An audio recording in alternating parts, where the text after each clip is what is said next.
Not to go all grammar police on this book's title, but why is there a hyphen in bad luck? There's no hyphen in bad luck in the text blurb. Continuity!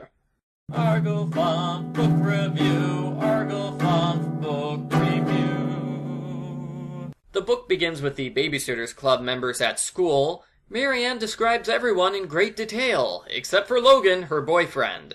Marianne doesn't really know what he's like. She just kind of flounders around and says he's perfect and wonderful and handsome and stuff.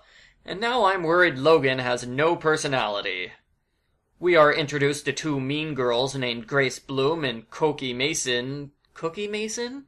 How do you pronounce her name? I don't know. I still say Claudia instead of Claudia. Next chapter is a Babysitters Club meeting, and Marianne has to repeat the process of describing everything in great detail.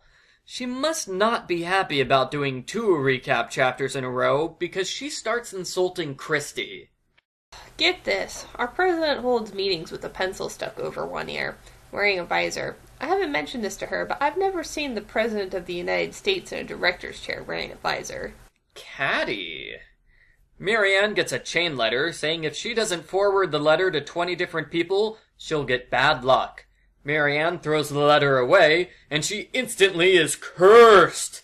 The next day is the worst day ever. She falls out of bed, misplaces her shoes, scares her cat, spills her breakfast, spills her lunch, can't remember how to open her locker, which is kind of dumb move on her part, and basically it's just the worst day ever, so bad, she decides to cheer herself up by reading the death scene in Little Women, because death is the only thing that's worse than her life right now. Jeez, Marianne, harsh. The book has 3 babysitting chapters where the girls are cursed with bad luck. Just like book 6, the babysitting bad luck isn't really bad luck, it's mostly just minor inconveniences, like a loose tooth, spilled boxes, and broken shoelaces. I agree, having a burned dinner is rough, but those are still perfectly normal problems, nothing to freak out over. That doesn't stop Marianne from being a drama queen and assuming the world is going to end. Still, thumbs up to this book. Normally the babysitting chapters are random episodes that have nothing to do with the book at all. Here, they're kind of related to the main storyline. Kind of, yay! Well, except for the 4th babysitting chapter, which is basically Karen goes trick-or-treating, everybody loves Karen, buy the next Karen book when it comes out in December. Marianne gets a bad luck charm necklace in the mail. She decides to wear it all the time, because maybe that will get rid of the curse. Please note this is a stupid plan. Why would attracting bad luck with a charm get rid of bad luck? That's like trying to get rid of birds by carrying birdseed all the time.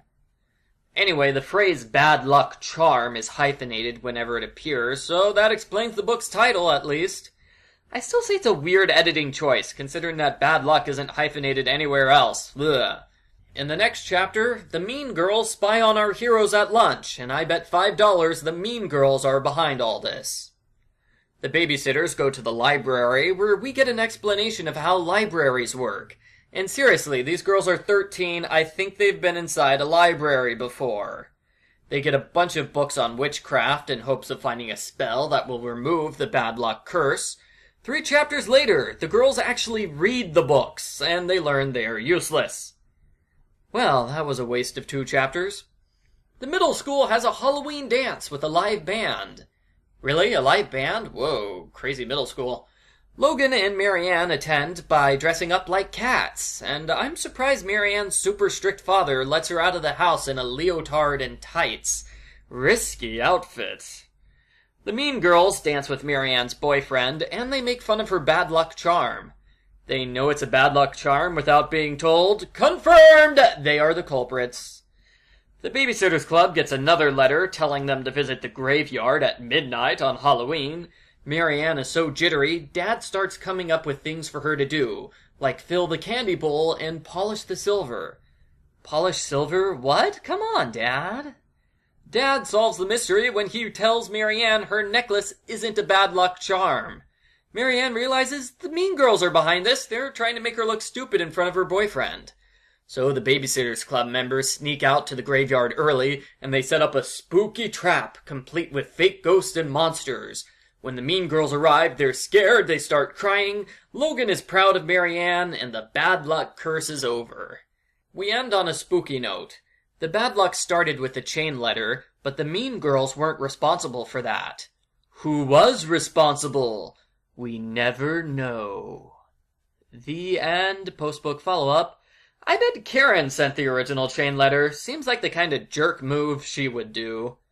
Still, if the mean girls didn't know about the chain letter, that means it's just a coincidence they sent Marianne a bad luck charm necklace right after somebody gave her a bad luck curse. That's some pretty heavy plot contrivance right there. I also find it questionable that the girls who planned to dress up like monsters in the graveyard were so afraid of people dressed up like monsters in the graveyard. Seriously, the Babysitters Club did the exact same thing the mean girls did. Why were they surprised? We've seen mean girls in this series before, like Book 3, 11, and the last book. I'm told these are the ones that stick around.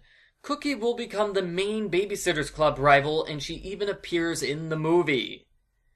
Something that annoyed me about this book was Logan. As far as bland boyfriends go, he's okay, but Marianne is in love with his accent, and she constantly translates his normal talk to accent talk. Like, Logan said, I'm from Louisville, but with his accent, it sounded like, I'm from Louisville. It didn't take me long to get annoyed by the accent stuff. Overall, this is kind of a fun mystery, and Martin does a good job of creating a spooky atmosphere for what is really just a silly adventure.